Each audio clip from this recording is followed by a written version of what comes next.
Bonjour à tous et bienvenue sur AECF TV, dans votre émission 4V qui signifie en esprit et en vérité. Aujourd'hui, nous allons partager un sujet très important qui concerne la femme. Et le titre de ce sujet, c'est la femme vertueuse. Pour partager ce sujet, j'ai vraiment la joie d'avoir à mes côtés le pasteur Fanny Ikoko. Bonjour pasteur. Bonjour ma soeur. Comment allez-vous? Ça va très bien par la grâce de Dieu. Et vraiment très bien, vraiment gloire à Dieu. Amen. Merci beaucoup d'avoir accepté l'invitation. Merci à vous. Vraiment que Dieu vous bénisse. Vraiment pasteur, c'est bien que vous soyez là parce que vous êtes une femme et vous êtes une femme mariée. Donc c'est un sujet qui concerne les femmes, mais pas seulement les femmes mariées, les femmes aussi célibataires qui sont des futures épouses, donc j'insiste, qui pourront trouver leurs armes dans cette émission pour pouvoir bâtir leur foyer. Maman pasteur, est-ce que vous pouvez un peu vous présenter, nous dire qui vous êtes et de quelle église vous êtes issue? D'accord. Donc je suis pasteur Fanny Ikoko. Je suis mariée à l'évangéliste Patrick Ikoko. J'ai 4 enfants. Donc je sers à l'église Le Salut Parfait qui se trouve à Rony-sous-Bois. Donc ça fait 8 ans que je suis mariée déjà. Et ça fait 15 ans que je sers le Seigneur.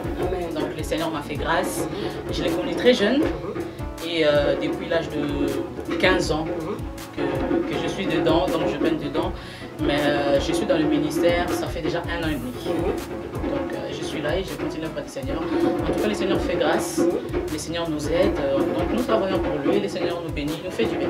Amen. Et votre église, elle se trouve où exactement, pasteur? L'église se trouve au 24 place Carnot à Rony-sous-Bois. Rony-sous-Bois. Juste à côté de la gare. D'accord, pas trop loin du centre commercial.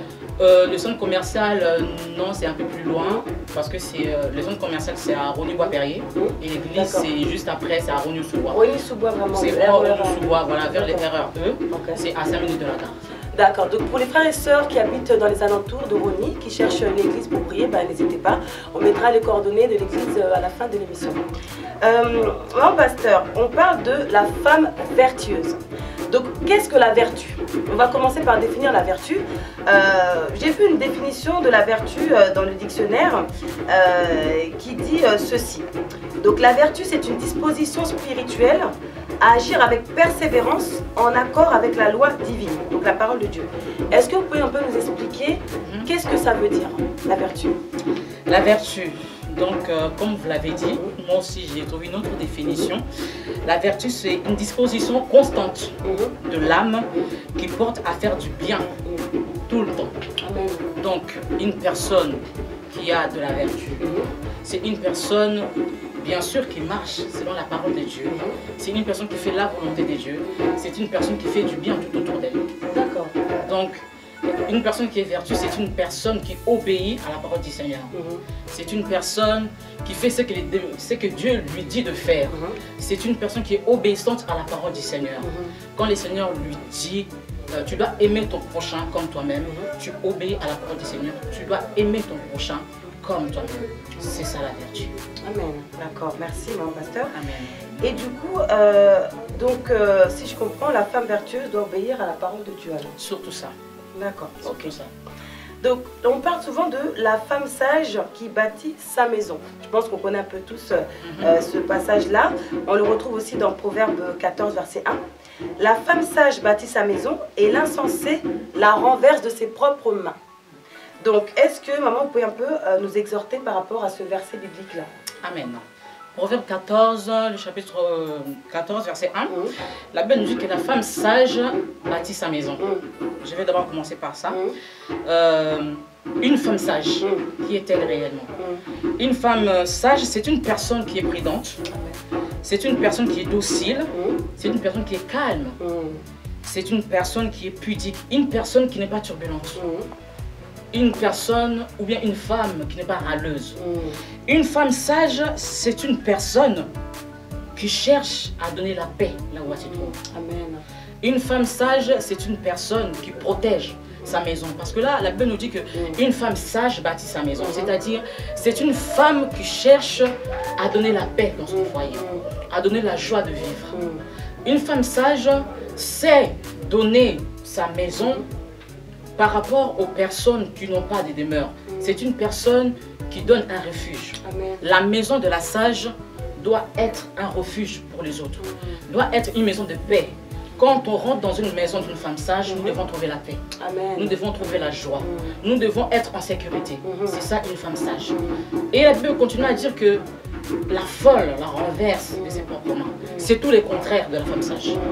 Une personne qui est insensée, c'est une personne qui ne réfléchit pas. C'est une personne qui ne respecte pas les autres. C'est une personne qui met tout le monde mal à l'aise. Et étant donné que nous sommes des femmes sages, bien sûr dans les Seigneurs, parce qu'ici nous parlons à des femmes qui ont reçu le Christ dans leur vie comme Seigneur et Sauveur personnel, ce sont des femmes qui doivent être douces, dociles, des femmes qui doivent être prudentes par rapport à ce qu'elles font, par rapport à ce qu'elles disent, et même leur façon aussi de s'habiller. Là aussi c'est très important. C'est vrai que nous les femmes, c'est un peu, je pourrais dire, avec le siècle présent, par rapport à ce que nous pouvons mettre sur nous, c'est un peu plus difficile pour que les gens puissent nous qualifier vraiment des femmes sages. Mais je pense qu'en tant qu'enfants de Dieu, nous avons le Saint-Esprit en nous. Nous devons refléter cette image. Amen. Tant que je suis enfant de Dieu, non seulement je suis enfant de Dieu, mais je suis une femme sage. La Bible nous dit que la crainte de l'Éternel, c'est le commencement de la sagesse. Amen.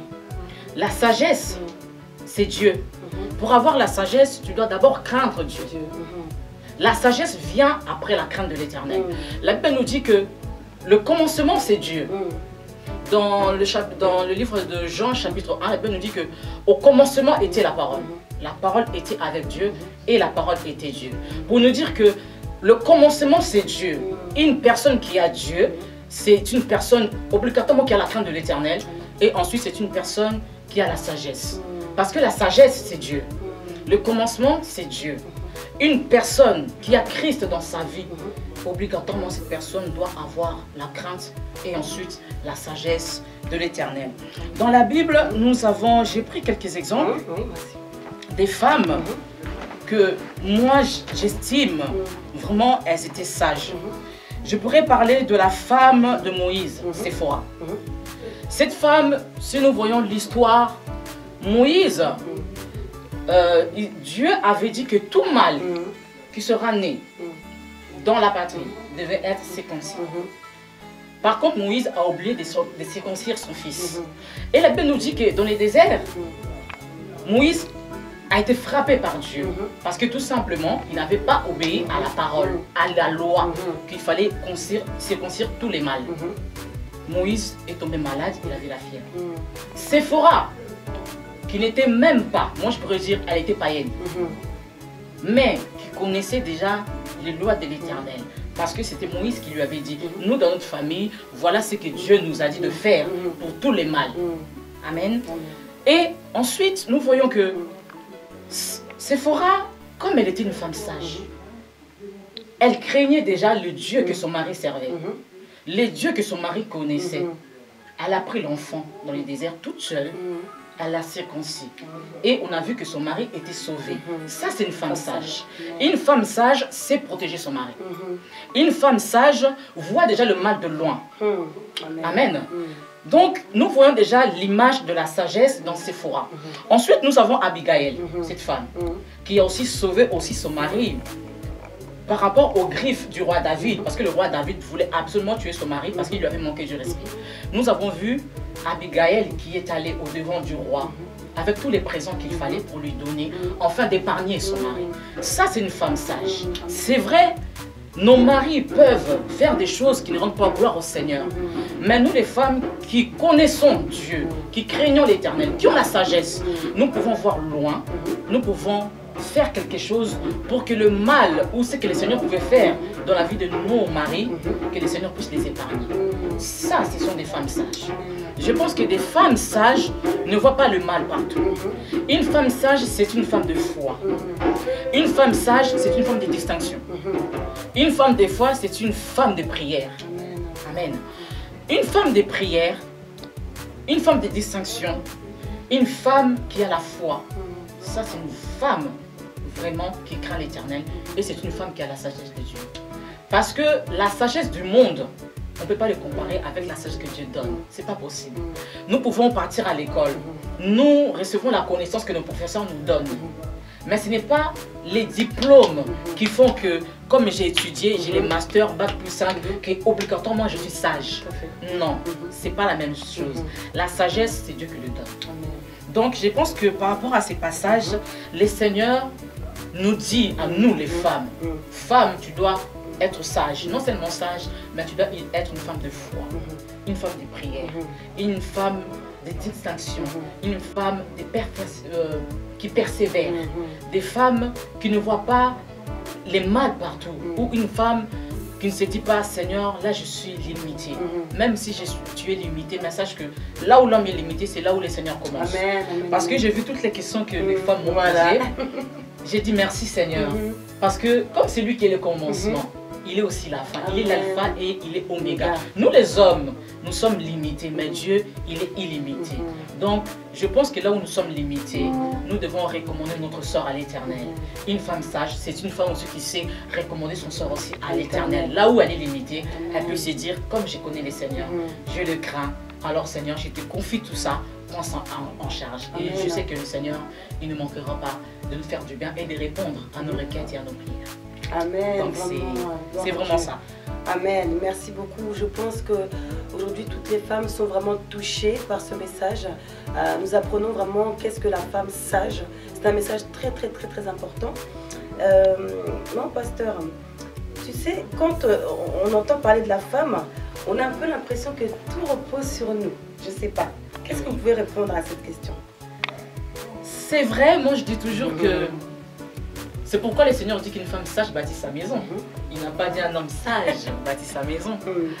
Et je dirais merci au Seigneur parce qu'il nous a valorisés. C'est à travers la femme que Christ est venu sur la terre. Amen. Amen. Donc je pense que la femme, et c'est aussi à travers aussi la femme que le mal est entré. C'est aussi à travers la femme que le salut est venu. C'est vrai. Je dis toujours que dans les jardins d'Éden, quand le Seigneur a créé la femme, l'homme était endormi.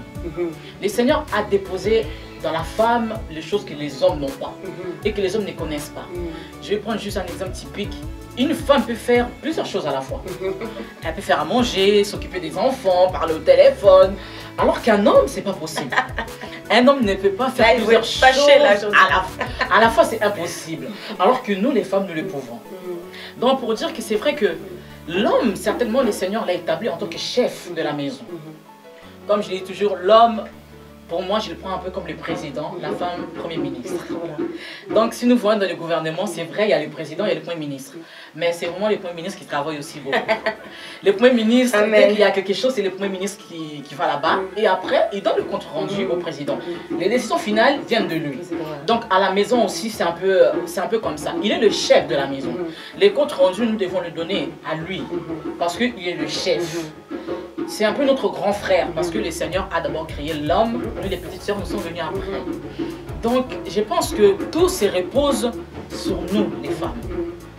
Comme je l'ai dit, une femme peut travailler, mais elle ne va pas oublier de faire à manger à la maison, de faire le ménage, s'occuper des enfants. Alors que l'homme, il sait que moi, je vais au boulot, quand je vais rentrer, je vais trouver déjà tout est prêt, ma femme m'a déjà tout préparé, tout ça. Donc, nous, on a cette facilité-là. Alors qu'un homme, il peut faire ça pendant une semaine, 2 semaines, au bout d'un moment, il va craquer. Donc nous, je pense que la femme, nous avons cette responsabilité.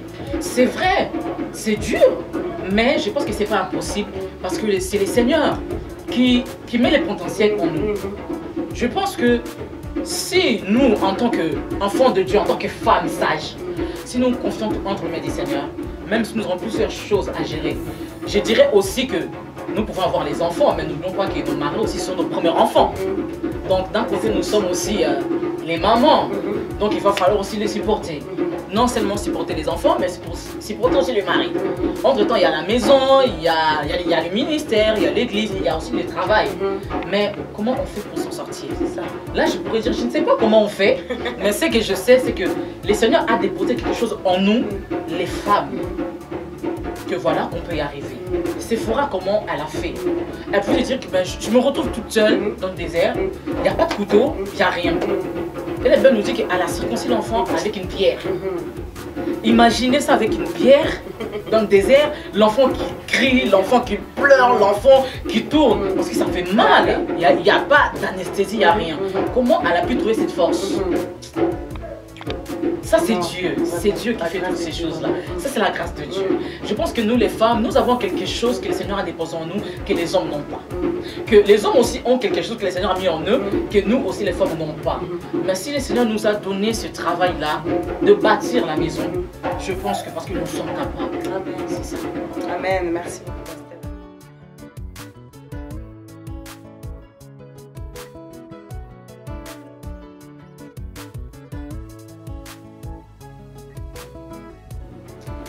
Alors, on a parlé de la vertu, on a parlé de la femme sage.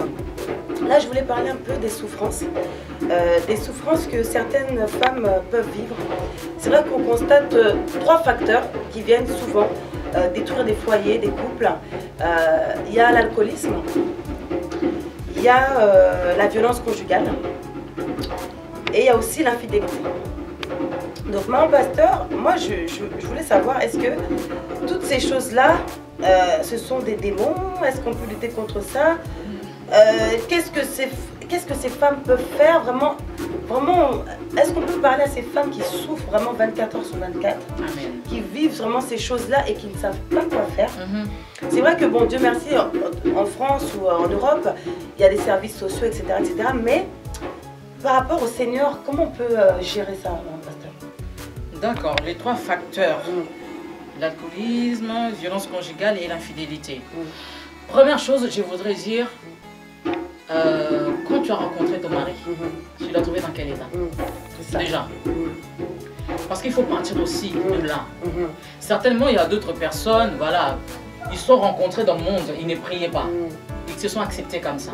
Et ensuite, après, ils sont venus dans les seigneurs. C'est vrai que ce n'est pas obligatoirement que ce soit des démons, non. C'est pas obligé. Il faut pas tout mettre aussi sur il faut les démons tout mettre, aussi. voilà, il faut pas tout mettre aussi, voilà, si mon mari il est comme ça doit être des esprits. Non. C'est pour ça que je dis que tu as trouvé ton mari comment? Si tu l'as accepté comme ça. Peut-être que toi tu priais, tu te dis que non, je sais que le Seigneur va faire grâce, le Seigneur va le changer.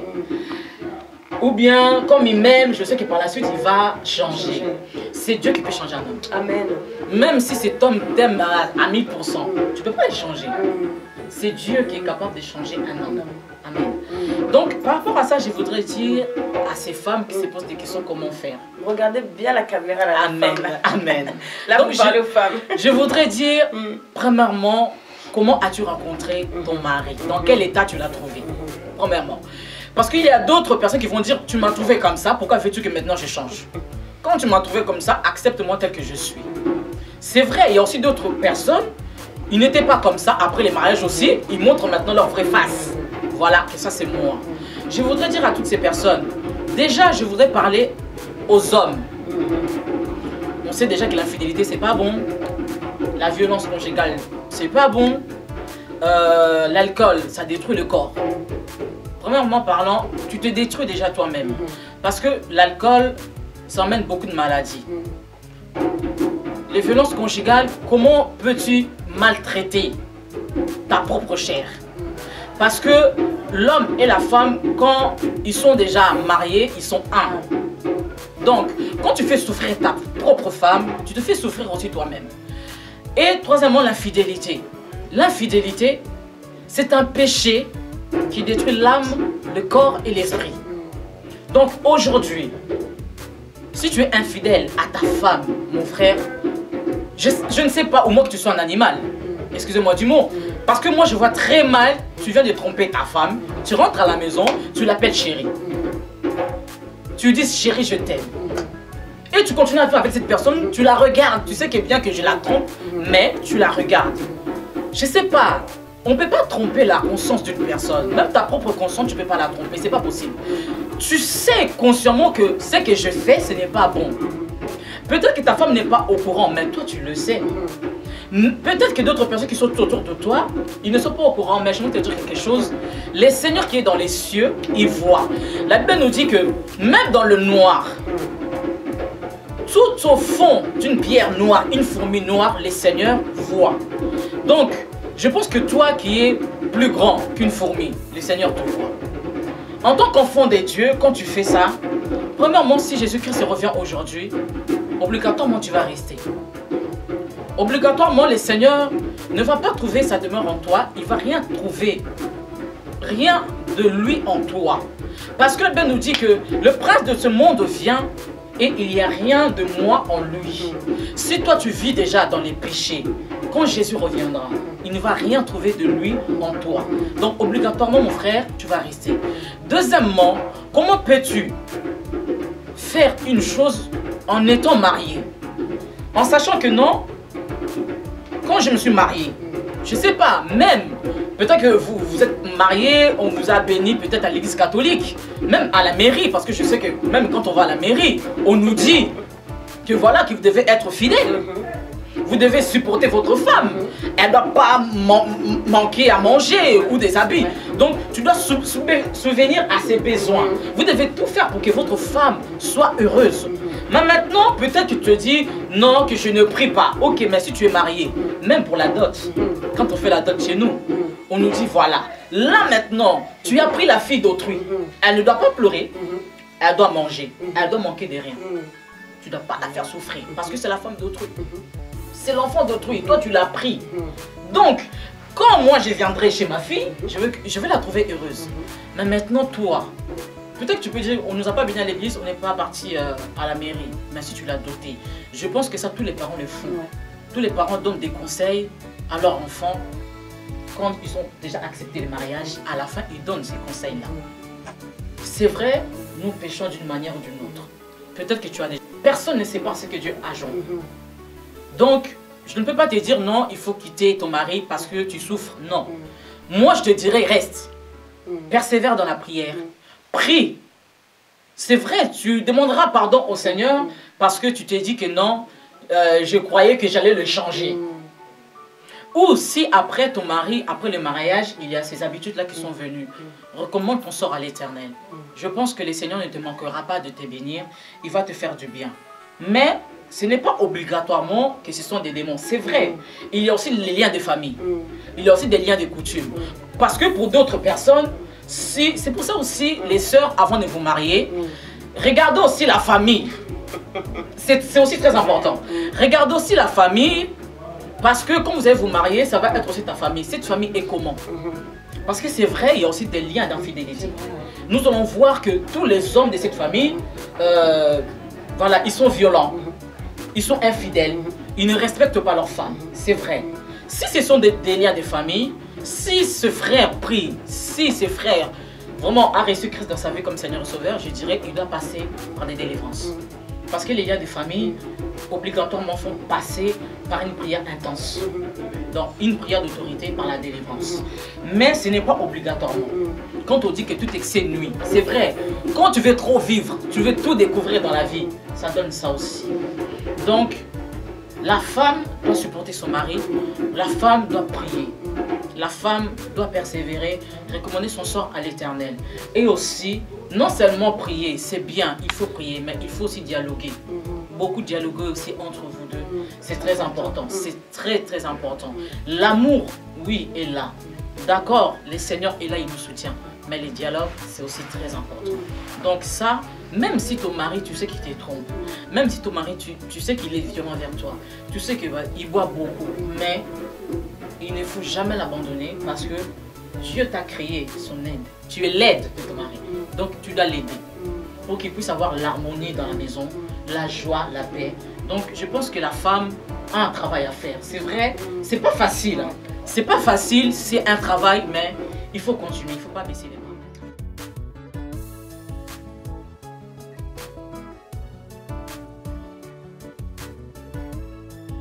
Comment gérer ça? C'est vrai, je pense que la femme doit connaître déjà son homme.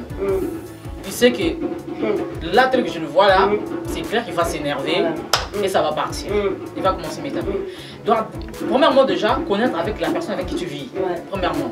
Même si cette personne boit, tu sais que mais cette personne, quand il est comme ça, il ne faut pas le déranger. Quand il est comme ça, quand il demande quelque chose, je le fais. C'est-à-dire qu'il faut s'humilier. Ça aussi, c'est important.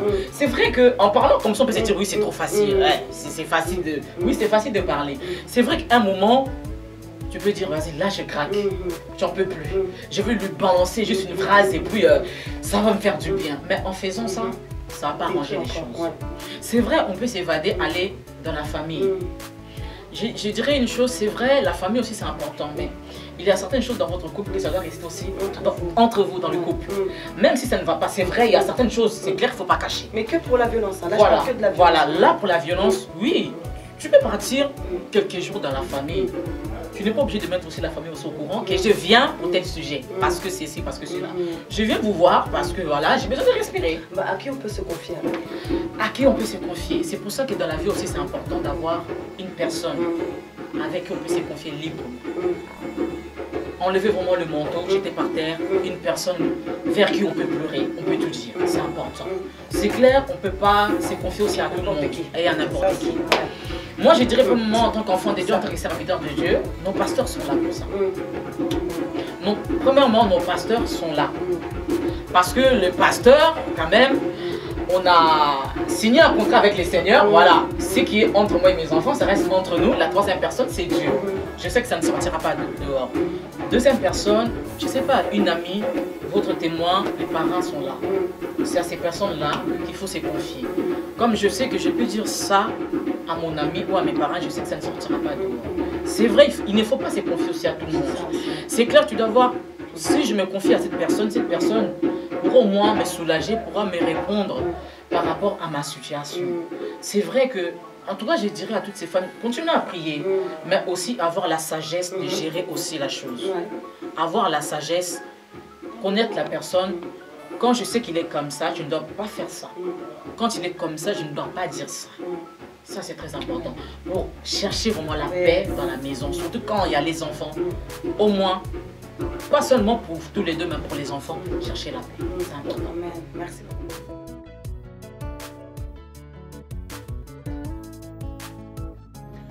Alors, ce que nous avons fait aujourd'hui, c'est que nous avons enquêté. On a sélectionné 7 femmes. Certaines sont mariées, d'autres ne le sont pas. Et ces femmes-là ont souhaité poser des questions à notre pasteur Fanny pour qu'elle puisse un petit peu les guider dans leur vie de couple.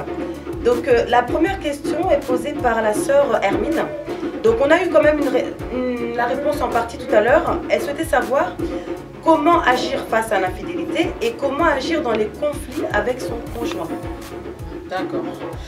Pour la sœur Hermine, donc, comment agir face à l'infidélité? Comment gérer l'infidélité? Nous repartons d'abord la première chose. Ça a toujours été ainsi ou ça a commencé dans la maison? Et c'est poser des questions. Si ça a commencé à la maison, pourquoi? Le pourquoi, le comment. Parce que je ne pense pas que du jour au lendemain, l'homme va se réveiller, le matin, je vais tromper ma femme. Non, je ne pense pas. Je ne pense pas que non plus, du jour au lendemain, la femme va se dire, vas-y, cet homme, voilà, il me saoule, je ne veux plus. Ou l'homme va se réveiller le matin, j'en ai marre de ma femme, comme je ne peux pas divorcer avec elle, bon, je vais commencer à sortir. Non, je ne pense pas. Parce que sans avoir l'arrière-pensée, quand tu vis déjà avec une femme ou avec quelqu'un, tu tiens déjà à cette personne. L'infidélité, ça peut commencer aussi parce que soit entre vous deux, il s'est passé quelque chose, soit entre vous deux, ce n'est plus comme avant. Parce que vous savez aussi, dans les mariages, si ça fait déjà 5 ans, 3 ans, il y a trop la routine. C'est ça aussi, parce que les hommes, ce sont quand même des chasseurs, il ne faut pas oublier. Les hommes, ils veulent toujours, mais ils veulent vivre. Ils veulent vivre, ils veulent des nouvelles choses. Mais quand il y a trop la routine, c'est vrai, ce n'est pas une raison non plus de ne pas le faire. Mais ça peut être aussi une raison. Voilà, ça peut être aussi une raison. Donc, je dirais à la femme, au courant ou pas, que tu sois au courant que ton mari, il est infidèle, que, voilà, que tu le sais ou pas, je pense que en tant que la femme, il faut avoir l'esprit de l'imagination des créations.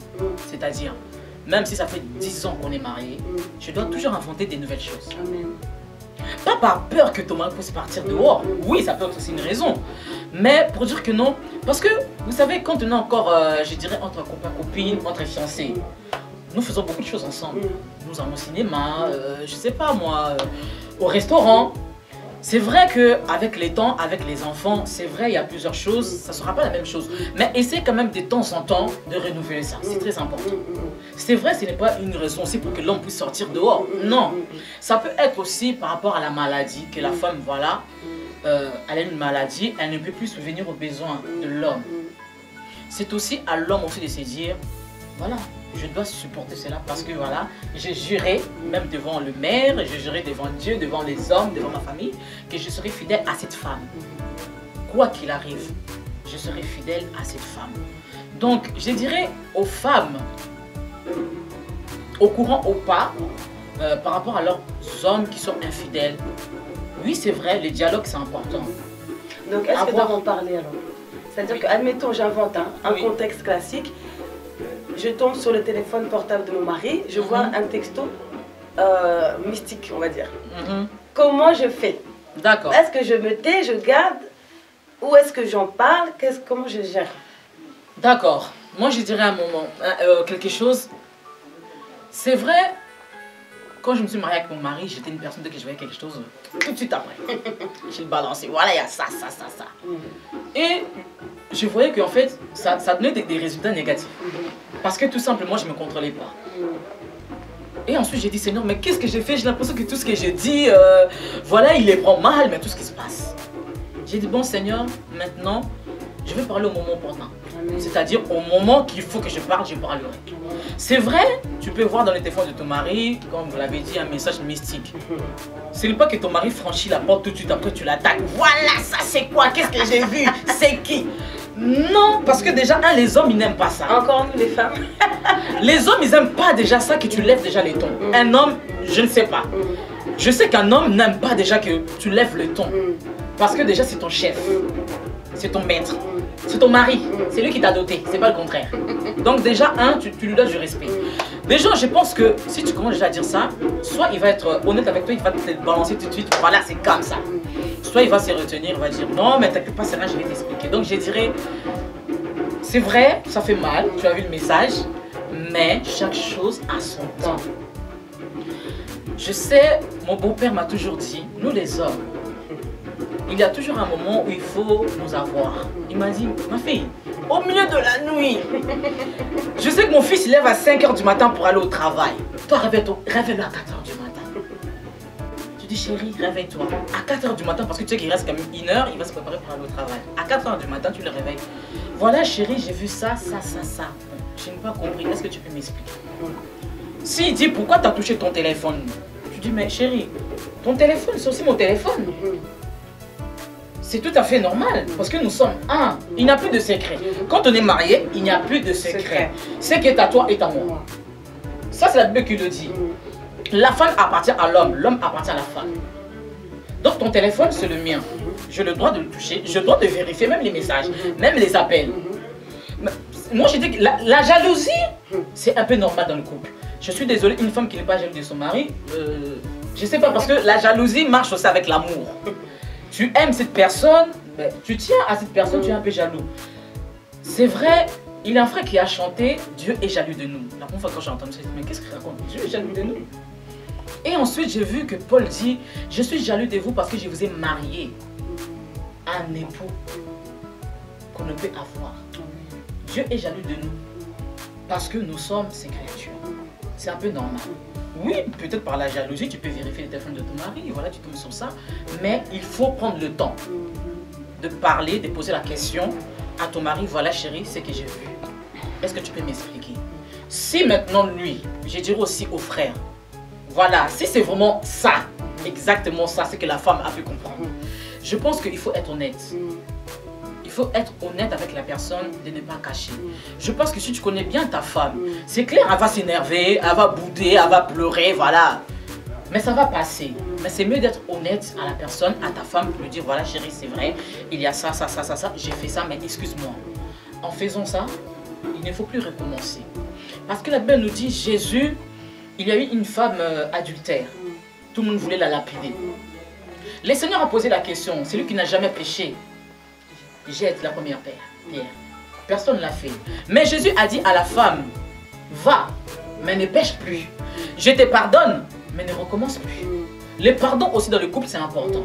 C'est très important. Tu sais que ton mari, il a fait ça, au moins par signe de reconnaissance en se disant, il était quand même honnête avec moi. Il m'a dit la vérité. Je le pardonne. Certainement, ça fait mal. Mais je dirais qu'il ne faut pas être pressé. Dès qu'on a vu le message, directement s'énerver ou sortir. Non, parce qu'en faisant ça, tu n'arranges pas la chose. Là, tu es la femme insensée. Tu n'es pas la femme sage. La femme sage sait parler au moment opportun. La femme sage sait répondre à son mari au moment où il faut. Et surtout pas devant le monde. Même si ton mari a fauté, même si ton mari a fait quelque chose. Mais dans votre bureau, dans la chambre, tu reprends ton mari, tu lui dis. S'il faut que tu cries, il n'y a pas de problème entre vous deux, mais ça reste entre vous deux. Donc c'est Amen. Merci beaucoup vraiment. Donc du coup, pour gérer, en bref, pour Hermine, gérer les conflits avec son conjoint, donc on a eu un peu des réponses, mais un couple qui serait très conflictuel par exemple, qui se dispute tout le temps, il y a des couples comme ça qu'on voit, ils se disputent tout le temps du matin au soir. Qu'est-ce qu'on peut donner comme conseil à la femme? À la femme. J'ai dit toujours, dans le couple, il faut savoir être muet, aveugle et sourd.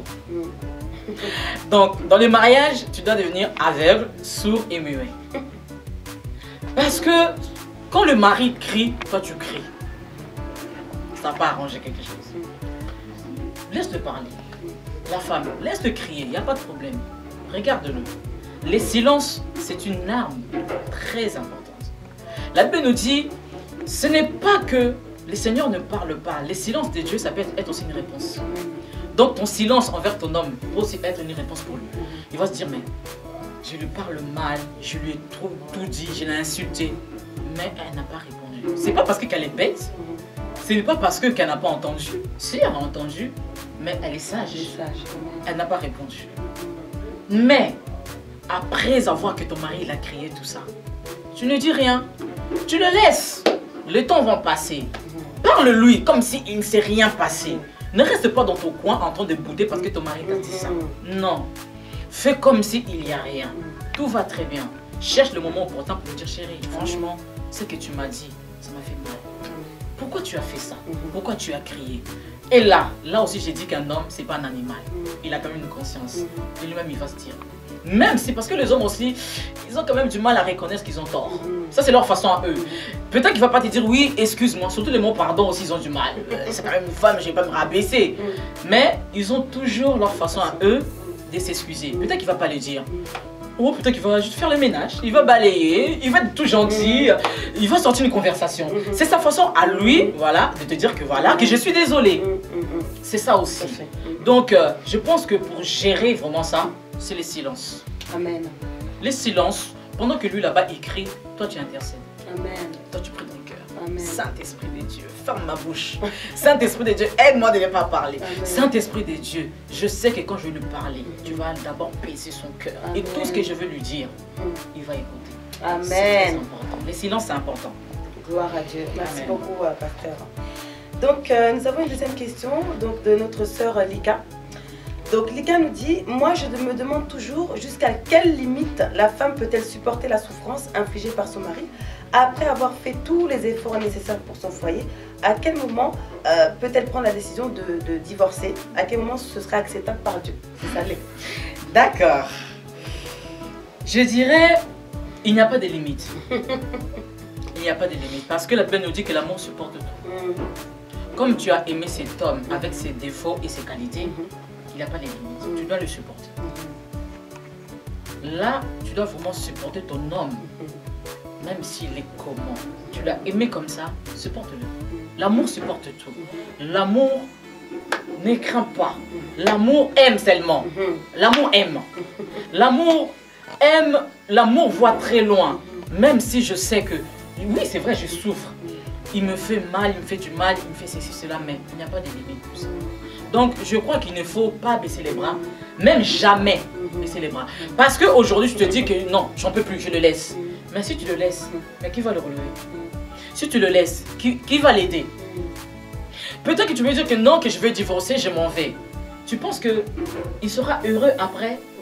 Est-ce que tu penses que toi aussi, même après, tu seras heureux? Et qu'est-ce qui peut dire que l'homme que tu vas rencontrer après, il sera mieux que lui? Donc moi, j'ai dit, c'est pourquoi les divorces n'est pas bon. supporte ton mari tel qu'il est, prie pour lui. Moi, je crois que la Bible nous dit que la prière du juste a une grande efficacité. Toi, tu sais que tu es juste devant les Seigneurs, que tu as pris vraiment ton problème, tu le recommandes entre mains du Seigneur, je sais que le Seigneur est capable de toucher ton mari. Le Seigneur est capable de changer ton mari. Il y a une histoire dans la Bible, le roi Ézéchias.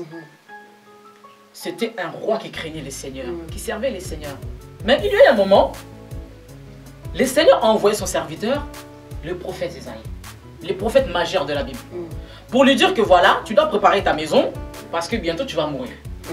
Il a accepté parce que c'est Dieu qui avait dit. Le prophète Isaïe, il s'est retourné, il partait. Mais la Bible nous dit qu'après, le roi, il a fait quoi? Il s'est retourné contre le mur. C'est-à-dire que Seigneur, là, je suis limité. Parce que le mur représente la limitation. Tu ne peux pas passer au-delà. Quand moi, je suis limité, Seigneur, c'est là où toi, tu commences. Et là, il a commencé à rappeler les Seigneurs ce qu'il avait fait. Il a dit, Seigneur, j'étais juste devant toi. Je t'ai servi. J'étais correct devant toi. Souviens-toi de moi. Je pense qu'une femme sage, déjà quand tu es sage, ça veut dire que tu crains l'Éternel. Ça veut dire que tu fais sa volonté. Donc, en voyant cela, tu peux recommander ton sort à l'Éternel. Dis, Seigneur, là vraiment, moi, j'en peux plus. Là vraiment, là, j'en peux plus parce que voilà, c'est l'homme que tu m'as donné. C'est l'homme que j'aime. Mais maintenant, avec toute cette souffrance, qu'est-ce que je dois faire? Seigneur, toi seul qui as les derniers mots. Recommande ton sort à l'Éternel et il agira. Et je pense que c'est ça que la femme doit faire. Tu dois supporter ton mari. Et il n'y a pas un moment que le divorce peut être accepté par le Seigneur. Parce que le Seigneur ne peut pas accepter le divorce. Il est contre ça. Ce que lui a uni, il ne peut pas dire que non, que voilà que je ne le sais pas. Donc, je dirais que ça ne sert à rien de dire que non, là vraiment avec toutes ces souffrances, c'est moi le moment de divorcer. On ne divorce pas. Reste. Amen. Reste. Supporte. Continue à prier. Et je sais que le Seigneur va aider. Amen. Le Seigneur va nous aider. C'est très important. Il ne faut pas abandonner nos hommes parce que voilà, nous souffrons beaucoup. Parce que il m'a trompé, parce qu'il me frappe, parce qu'il ne me donne rien, ceci, cela. Chaque chose a son temps. Après la pluie, vient le bon temps. Ce temps-là va passer. Tu ne sais pas ce que le Seigneur prépare pour toi demain. Donc c'est vrai que dans les mariages, surtout juste après les mariages, il y a une tempête incroyable. Parce que le diable n'aime pas le mariage. Le mariage déjà, c'est un foyer. Et quand on parle du foyer, il y aura les enfants. Les enfants, papa, maman, ça fait une église. Et une église est beaucoup combattue. Le diable n'aime pas le mariage. Donc il fera tout pour vous combattre. Il fera tout pour vous séparer. Maintenant, c'est à toi la femme de voir loin. D'être comme Habakkuk. Je reste à mon poste. Je regarde ce que le Seigneur va me dire. Il faut avoir cet œil-là de voir loin et de comprendre la pensée du Seigneur. Donc, je dirais à la sœur, supporte ton mari, continue à prier et je sais que le Seigneur te soutiendra. Amen. Merci, Amen. Pasteur Fanny. Nous avons une autre question de notre sœur Priscilla. Alors, Priscilla, qui nous demande comment faire pour s'occuper des enfants, de son mari, de son foyer, sans s'oublier soi-même. Amen. Ah, le Seigneur, il est merveilleux. Le Seigneur, il a déposé dans la femme des capacités incroyables. Donc, pour ma soeur Priscilla, c'est vrai, il faut l'équilibre. Ça, c'est très important. Il faut l'équilibre. C'est vrai, aujourd'hui, moi, je suis une femme. Je suis la femme d'autrui. Je suis la mère d'autrui. Je suis la petite sœur d'autrui. Je suis pasteur en même temps. C'est pas évident. Il faut gérer l'église, les fidèles, les enfants, les maris et moi-même aussi. Parce que je dois quand même vivre. C'est très important. Mais je dirais chaque chose en son temps. S'il faut faire un planning, il faut le faire. Il faut l'équilibre dans toute chose. Il y a un moment qui est consacré que pour les enfants. Quand je sais que voilà, j'ai un samedi après-midi où j'ai pas répétition, ou je sais pas, il n'y a pas quelque chose à l'église, j'en profite, je prends mes enfants au niveau parc, je m'occupe d'eux, c'est important. Je sais qu'il y a un moment où mon mari a besoin de moi. Je dois aussi m'occuper aussi de mon mari, c'est important. Parce que sinon après il y aura aussi des conflits. Si les fidèles ont besoin de moi, je dois répondre aussi présente. Mais il y a aussi un moment où j'ai aussi besoin de souffler. Je sais pas, faire les shopping, sortir, aller se faire belle, c'est aussi important. Donc il faut chercher des moments des bons moments. Même quand tu travailles, tu sais que non, par exemple, je sais pas, tu commences le travail à 8 h pour finir à 16 h. Mais entre-temps, tu as les enfants aussi vont à l'école. Donc, tu sais qu'avant d'aller au travail, je dois déposer les enfants. Quand j'ai fini, je dois aller les récupérer. Mais tu dois aussi penser qu'il y a aussi la maison. Donc déjà, la veille, tu dois déjà faire à manger et le ménage. Et tu sais que demain, on est samedi, peut-être que j'ai répétition aussi à l'église. Donc, je pense que nous, les femmes, les Seigneurs fait tout pour nous aider. Les Seigneurs fait tout pour nous équiper. Ça, c'est obligé. Mais je pense qu'une femme sage aussi, elle sait aussi comment gérer la maison. L'équilibre, en tout cas. Ça, c'est très important. Parce que tu ne peux pas juste te donner du côté des enfants et ton mari va avoir besoin de toi. Ta famille aussi aura besoin de toi parce que voilà, la famille aussi a besoin de toi. Entre-temps, l'église aussi aura besoin de toi. Donc, je pense qu'il faut trouver le temps, le moment. Il faut l'équilibre dans toutes choses. Et ça, c'est très important parce que quand tu ne sais pas faire ça, tu vas avoir soit avec les enfants, soit avec ton mari, soit avec Dieu. C'est ça. Amen. Merci beaucoup, Pasteur Fanny. Je pense que Priscilla, vous avez votre réponse. Donc, une sœur anonyme qui nous demande comment faire face à un conjoint qui ne considère plus sa femme et ne fait pas d'effort pour entretenir la relation homme-femme, mais seulement celle de parents-enfants. Exactement, pour notre sœur. Donc, c'est vrai, la routine. Surtout ça, surtout quand il y a des enfants, ça fait très longtemps qu'on est ensemble, la routine. La routine, quand la routine s'installe, c'est vrai que les hommes, ils sont un peu m'en foutistes. Hein. Je sais que bon, j'aime ma femme même. Bon, le plus important, c'est les enfants. Moi, je dirais que les enfants sont venus après. Les enfants sont les fruits de votre amour. Les enfants n'étaient pas là avant. Quand tu as rencontré ta femme, c'était d'abord ta femme et toi. Les enfants sont venus après. Donc, les hommes, c'est vrai que eux, ils ne prêtent pas vraiment attention, surtout à nous, hein, les femmes. Nous, les femmes, tu peux rester là, tu regardes ton homme, tu l'observes. Parfois, il est là pour rien, mais tu l'observes. Alors que les hommes, ils ont du mal quand même de s'asseoir, d'observer sa femme. Ils n'ont pas le temps. Ils n'ont pas ces temps-là. Maintenant, je pense que par rapport à la sœur, si ton mari ne considère plus cette chose-là, la relation entre homme, femme, je pense que c'est à toi maintenant de prendre le relais. Ça, c'est obligé. Si ton mari, il ne le fait pas, tu ne peux pas dire non, comme c'est son travail, c'est à lui de faire ça. Non. Parce que pour lui, lui, il ne le fait pas parce que pour lui, tout voilà, c'est normal. Mais c'est toi qui souffres. Parce que toi, tu as compris. Donc, c'est à toi maintenant, voilà, de réagir, de faire quelque chose. Chérie, ce week-end, on va déposer les enfants, je sais pas, mais chez la famille. Et nous, on va sortir ensemble. On va sortir, on prend pas du temps ensemble. Ou juste, même pas obligé de sortir, vous pouvez rester à la maison, mais sans les enfants. Ensemble, comme au boom. Voilà, vous prenez un bon moment devant la télé, vous voulez des films, chips, tout ce que vous voulez. Voilà, passez du temps. Si l'homme ne le fait pas, la femme, ben toi tu le fais. C'est ça. Parce que les hommes, je sais que maintenant j'ai une famille, j'ai ma femme, j'ai les enfants, la maison à payer, tout ça. Les hommes, ils sont tellement débordés, comme ils ne peuvent pas gérer plusieurs choses à la fois, c'est ça qui fait aussi que parfois ils oublient. Mais toi, la femme, si l'homme ne le fait pas, toi tu le fais. Amen. Merci beaucoup, pasteur. Je pense que la sœur a sa réponse. Donc, il y a aussi notre sœur Laure. Alors, notre sœur Laure qui nous pose une question intéressante.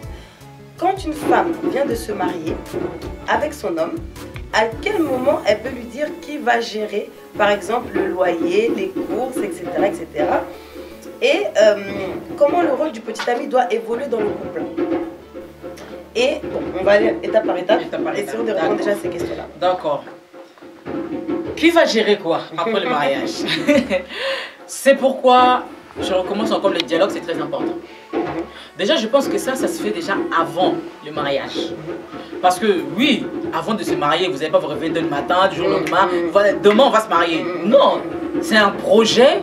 Voilà, vous avez votre projet, voilà, on va se marier, on va faire ceci, qui va faire ça, qui va faire ça, qui va faire ça. Ça, normalement, ça se fait avant le mariage. C'est clair, parce que il faut avoir quand même une vision. Voilà, notre maison, ça va être comme ça, la décoration. Parce que ce sont vos rêves, voilà, moi qui vont se réaliser. Moi, j'ai toujours rêvé que ma maison, ça sera en rouge-noir. Je pense qu'entre toi et ton homme, il faut parler de ça. C'est très important. Bon, maintenant, si, malgré que, voilà, que vous avez dialogué, tout ça, que ce sujet-là n'a pas été abordé, moi, je dirais, c'est une femme qui gère la maison. C'est vrai que les maris, déjà pour faire les courses, oui, ils peuvent le faire. Mais voilà quoi, ils le font en désordre. Ils le font parce qu'il faut faire les courses, mais je pense qu'en désordre. Nous les femmes, on gère très bien. Je dirais à la sœur, si ça n'a pas été fait avant, maintenant, tu es dans la maison avec ton mari. Vous êtes là un soir, bon maintenant, ben, je pense qu'on va faire les projets pour la maison. C'est vrai parce qu'il y a des sujets qu'il ne faut pas être trop sérieux. Parce que les hommes aussi n'aiment pas les femmes qui sont trop sérieuses. Vous parlez de tout et de rien, tu fais rentrer les sujets. Voilà, je pense que bon, ça serait bien qu'on fasse au moins un planning pour la maison. Par exemple, bon, comme moi je suis une femme, voilà, je préfère gérer tout ce qui est côté nourriture, la maison, tout ce qui est les produits ménage et tout ça, tout ça. Bon, comme toi tu es le chef de la maison, ben, si tu veux, ben, tu peux payer la maison, tout ce qui est facture. Bon, si c'est pas trop cher, étant donné que bon, comme je gagne pas beaucoup, je vais payer, je sais pas moi, le téléphone, l'abonnement, mais pas directement. Bon chérie, tu sais maintenant après le mariage, je pense que j'ai déjà tout fait, hein, j'ai déjà noté. Moi je vais m'occuper de ça. Non. Là tu imposes. Voilà, il faut dialoguer. Tu proposes à l'homme, voilà, bon, je pense que bon, maintenant on va faire comment parce qu'on va quand même vivre ensemble. Donc je pense que je peux pas tout laisser à mon mari non plus. Et je pense que ce sera pas correct que mon mari aussi me laisse tout faire. Non, ça sera pas correct. Bon, on va quand même, c'est départager, on va faire ça, ça, ça. Qu'est-ce que tu en penses? Voilà, c'est à vous deux. C'est très important. Qu'est-ce que tu en penses? Non, je vais pas dire non, je préfère que ça soit comme ça, parce que comme moi je suis la femme, je sais que c'est la femme qui fait à manger, c'est la femme qui ne fait pas, c'est moi qui va faire les courses, toi tu vas juste... Non. Non, on n'impose pas, on propose. S'il est d'accord, il peut dire, bon, on peut être d'accord, si tu veux, ben, on met 50-50, je sais pas moi, 50-50, ben, si la maison c'est à 500 €, 250-250, ça c'est selon vous. Vous allez faire moi les programmes selon vous, pas selon un couple là-bas, j'ai donné qu'il y a un couple là-bas, ils font comme ça. Non, eux ils font comme ça c'est eux. Maintenant, vous faites aussi les choses selon vous. Si maintenant que vous êtes d'accord, l'homme doit s'occuper de tout ce qui est facture, la maison, tout ça, toi tu t'occupes de tout ce qui est nourriture, il n'y a pas de problème. Mais ça serait bien que, voilà, il faut en parler en tout cas. Et il ne faut pas, déjà tu as fait tes calculs, tout est déjà bien calculé, tu imposes. Non, dans un couple aussi, c'est pas comme ça. On n'impose pas. On propose d'abord et on trouve une solution. Si vous n'avez pas trouvé une solution là tout de suite, d'accord, ok, ben on en parlera après. Tu mets les sujets à côté, mais après vous allez en reparler. Parce qu'il faut bien vivre, il faut bien manger, il faut bien payer la maison, il faut bien payer les factures. Je pense qu'il y aura un moment, même à la fin du mois, vous allez en parler de toute façon. Donc je pense qu'il faut vraiment être sage aussi de ce côté-là. En tout cas, chaque chose a son temps. C'est ça. Merci beaucoup, pasteur. Et du coup, notre sœur Laure nous demandait comment une femme peut savoir que son mari est heureux au sein du couple. Je pense que quand tu connais bien ton homme, il n'a pas besoin de te dire « Ah, tu sais chérie, je suis vraiment heureux avec toi. » Non. Je pense qu'il faut connaître. Bon, certainement, on ne peut pas connaître une personne à 100%. Mais tu peux savoir quand ton mari est heureux et quand ton mari ne l'est pas. Ça aussi, je l'ai dit. Les hommes, même si sa femme a un petit souci, qu'elle ne va pas bien moralement, c'est vrai que nous aussi, les femmes, on n'aime pas trop montrer que voilà, que j'ai des soucis, j'ai des problèmes. Les hommes aussi, ils ont du mal aussi à détecter ça parce qu'ils ne prennent pas aussi le temps aussi d'observer les femmes ou sa femme. Alors que nous, les femmes, oui, parce que on suit de près nos maris quand même. Ça aussi, c'est important. Parce qu'on veut toujours savoir s'il est content, s'il est heureux. Je pense que en connaissant bien ton mari, tu sauras qu'il est heureux. C'est clair. En connaissant bien ton homme, je pense que tu sauras qu'il est heureux ou pas. Même quand ton mari ne parle pas beaucoup. C'est vrai, parce qu'il y a des maris qui ne parlent pas beaucoup, même s'il a un problème, il reste dans son coin. Tu vois qu'il est là, soit il dort beaucoup. Il ne parle pas. Il parle pas. Il parle pas. Mais il n'a pas besoin de parler. Moi, je sais que mon mari, mais quand il a un problème, son comportement change. C'est-à-dire, il est dans son coin, il regarde son match, tu lui demandes, t'inquiète pas, il t'écoute, mais il va pas. Tu sens que non, il ne va pas bien. Tu vas lui demander, mais qu'est-ce qui se passe? Il va dire, non, rien, ça va, tout va bien. Mais tu sens que ça ne va pas. Parce que tout simplement, je connais mon mari. Donc le mari n'a pas besoin de venir te voir, chérie, tu sais, j'ai un problème. Tu sais, mais je ne suis pas heureux. Tu sais, ça ne va pas. Non. Mais pasteur, je profite là. Oui. Là, c'est très important, très intéressant. Vous dites qu'il faut connaître son conjoint. Est-ce que vous pensez qu'il y a un temps avant de pouvoir s'engager avec quelqu'un? Est-ce que le temps compte ou pas? Est-ce qu'il faut se dire, voilà, 1 an, 2 ans, 3 ans, ou c'est au feeling parce qu'il y a des gens comme ça qui font des calculs. Bon, je reste 6 mois, après, dans 2 mois, je me fiancie, après, on se marie. Des fois, il y en a qui se marient, ils ne se connaissent pas. Il faut le dire, hein, même des fois, pour les Congolais ou je ne sais pas, les Africains, il y en a qui ont des coutumes. Il y a des couples qui ne se connaissent pas. Oui. Et quand ils se retrouvent dans le mariage, ils commencent à se découvrir. Et là, ça ne va plus. Voilà. Donc, qu'est-ce que vous pouvez nous conseiller encore par rapport à ça? Par rapport à ça, je dirais, c'est vrai, le temps, c'est important. Le temps, c'est important, c'est aussi important de connaître aussi la personne. C'est vrai, je pense que quand tu passes plus de temps avec la personne, c'est clair que tu connais aussi plus cette personne. Voilà. Bon, vous faites des... Bon, avant les fiancés, copain, copine. Imaginez-vous, vous voyez, je sais pas moi, une fois par mois.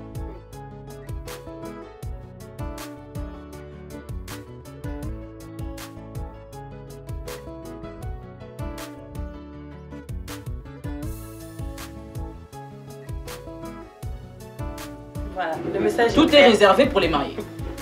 Merci pasteur, donc notre sœur a eu sa réponse aujourd'hui, gloire à Dieu. Donc là par rapport à la petite enquête, donc nous avons terminé. Donc voici juste quelques questions qui aideront encore une fois les femmes dans leur couple. Il y a beaucoup de femmes qui souffrent, vous savez, par rapport à leur belle-mère. Moi je connais une femme qui souffre beaucoup de la maman de son mari qui dit clairement à son mari, à son fils en fait, de divorcer, donc de quitter cette femme voilà, pour des raisons quelconques. Donc comment gérer ça en bref, quel conseil vous pouvez donner à cette femme-là? Comment gérer la belle-mère, c'est ça? Comment gérer la belle-mère? Je dirais... Et quelle influence sur le fils en plus? Sur les fils. Voilà.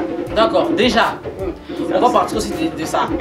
Quand tu as connu ton futur mari, il était fils à maman?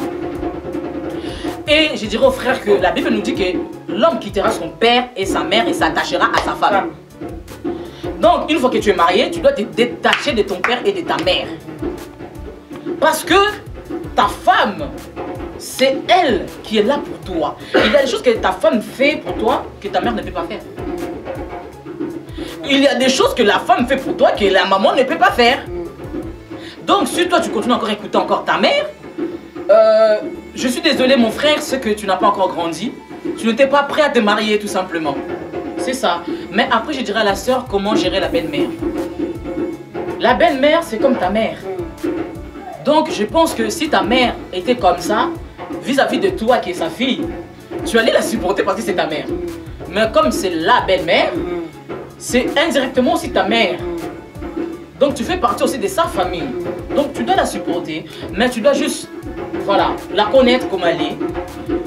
Ce qu'il faut dire, ce qu'il ne faut pas dire, ce qu'il faut faire, ce qu'il ne faut pas faire. Mais surtout, mettre les points sur le i avec ton mari. Ça c'est obligé. Il faut, si l'homme n'a pas compris quel est son rôle, si toi la femme tu sais quel est le rôle normalement du mari, il faut peut-être dire ça à ton mari. Ton rôle c'est ça parce que l'homme est là pour protéger sa femme. Si toi tu ne protèges pas ta femme, personne ne pourra la protéger. Donc, je pense que la sœur, comment gérer la belle-mère? Beaucoup prier, persévérer dans la prière et la considérer comme ta mère. Il faut la supporter telle qu'elle est. Amen. Voilà. Merci pasteur.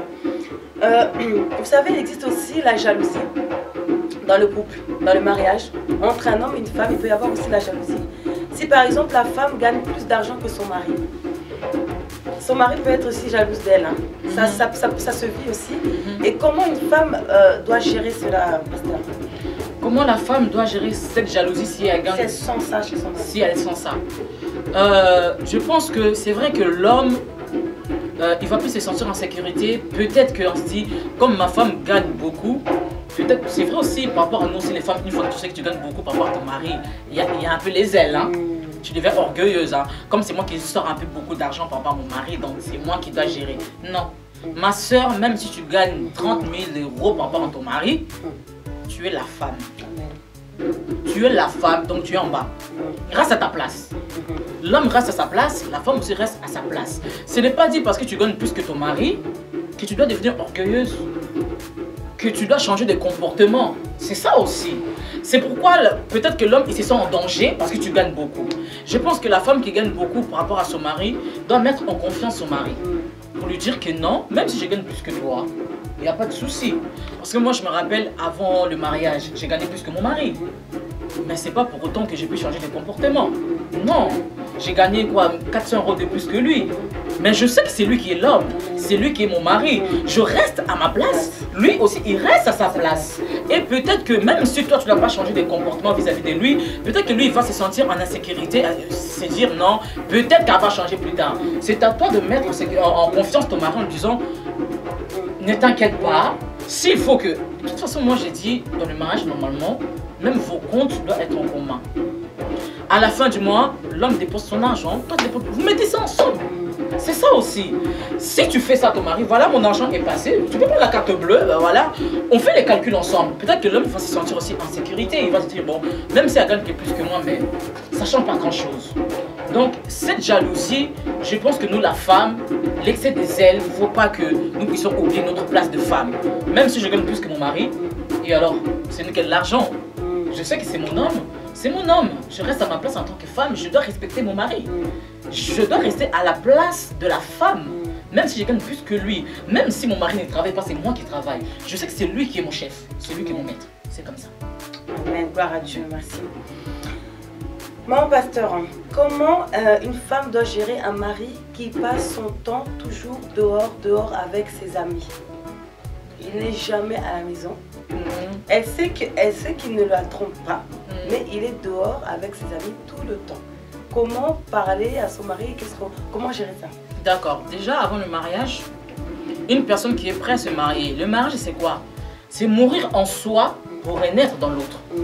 C'est-à-dire, moi, je n'existe plus. Maintenant, je dois renaître dans ma femme. Amen. Tu t'es pas marié avec tes amis. Déjà ça, si tu es déjà marié avec ta femme, reste avec ta femme. Si tu es marié avec ta femme pour rester dehors avec tes amis, je suis désolée. Soit tu es célibataire, soit tu es marié. Tu ne peux pas être un marié célibataire, c'est pas possible. Soit tu es marié, soit tu ne l'es pas. Et ton ami intime, ça doit déjà être ta femme à la maison. Même si la femme sait que non, mon mari ne me trompe pas, tout ça. Tu peux dire non, je suis encore jeune, je veux m'amuser. Si tu sens que tu es encore jeune, il ne fallait pas te marier. Parce que le mariage n'est pas fait pour les jeunes. Le mariage, ce n'est pas fait pour les jeunes. Le mariage est fait pour les personnes qui sont mûres. C'est ça. Tu peux avoir 20 ans, mais tu es mûr. Ça veut dire que tu es prêt à te marier. Si tu dis que tu es encore jeune, ça veut dire que tu n'étais pas prêt à te marier. Parce que quand tu te maries, il y a des choses qu'il faut faire. C'est-à-dire, je sais que maintenant je suis mariée. Bah oui, la première personne avec qui je dois être, que je dois vouloir être, que j'aimerais être, c'est ma femme. Et pas mes amis. Parce que là, tu peux sortir, oui, tu vas dehors, tu restes avec tes amis tout le temps, mais tu finiras par revenir à la maison. C'est ça. Maintenant, qui prendra soin de toi? C'est ta femme. C'est pas tes amis. Oui, il y a un moment, tu peux rester avec tes amis de temps en temps, bien sûr. Mais quand c'est tout le temps mes amis, non. Mais pasteur, au niveau des fréquentations justement, oui. Quand une femme constate que son mari, par exemple, amène des amis à la maison qui ne sont pas très bien, très clairs, comment elle peut en parler à son mari sans le froisser, sans que... Et qu'ils comprennent aussi, parce que des fois, c'est ça aussi. Les hommes aussi, ils ont du mal à comprendre, or que c'est pour le bien. Des fois, les femmes parlent pour le bien de leur mari. D'accord. Une femme sage doit savoir emmener là où elle veut qu'il arrive. C'est-à-dire, je commence dans le point A pour arriver dans le point peut-être D. Je sais que par le point D, je dois passer par le point B et C. Comme je sais comment réfléchit mon mari. Stratégie. Voilà. Ah, ça c'est obligé. C'est ça une femme sage. Je sais comment il réfléchit, je sais comment il parle, je sais comment il réagit. Si je les brusque, comme il se tient beaucoup à ses amis, ça ne va pas le faire. Maintenant, qu'est-ce que je vais faire? Je veux être vraiment le meilleur ami de mon mari. Je veux commencer à réfléchir comme lui. Je veux commencer à agir comme lui. Sans péché. Là, c'est autre chose. Tu ne peux pas faire quelque chose de mal que ton mari aime faire pour le faire plaisir. Non.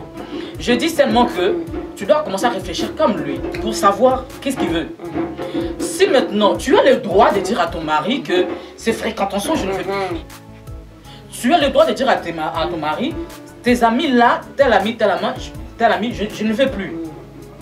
Parce que j'ai des trucs qui sont comme ça.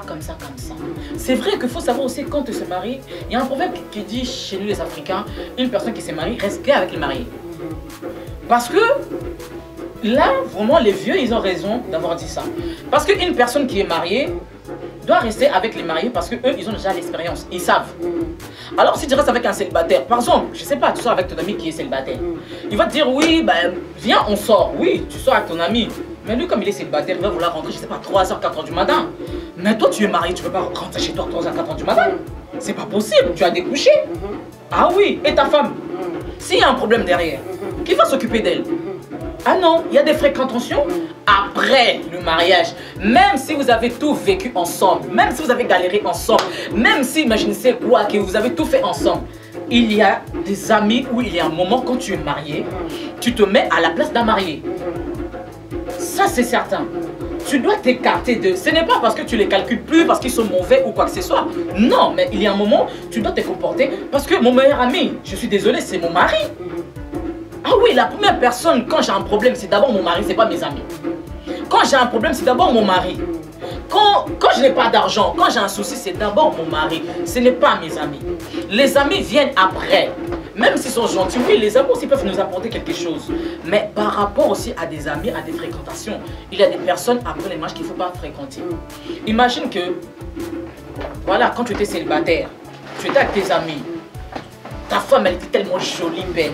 Il peut y avoir un de tes amis aussi qui voulait aussi sortir avec ta copine, mais qui n'a pas pu parce que déjà mon copain a déjà fait la demande avant.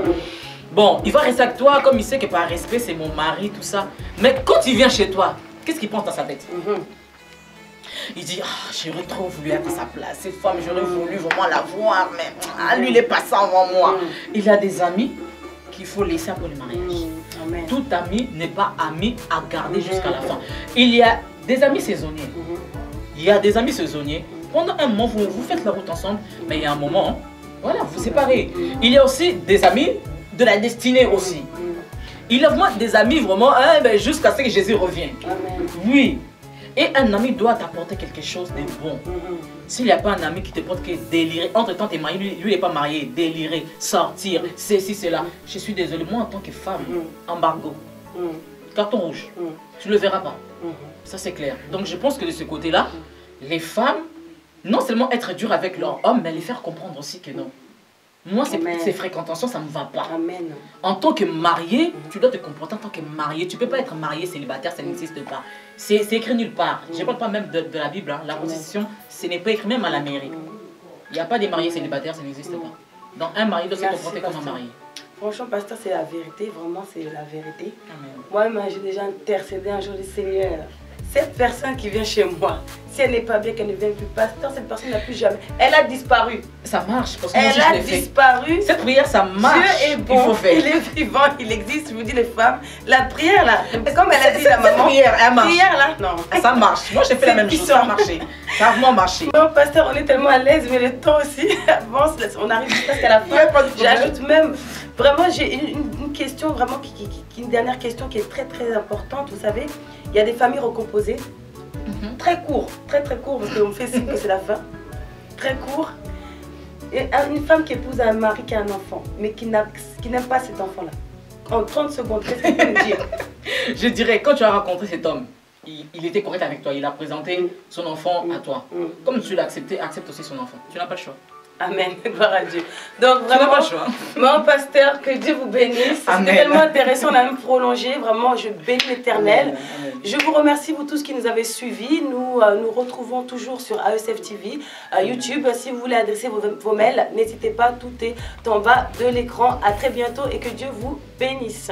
Amen. Amen.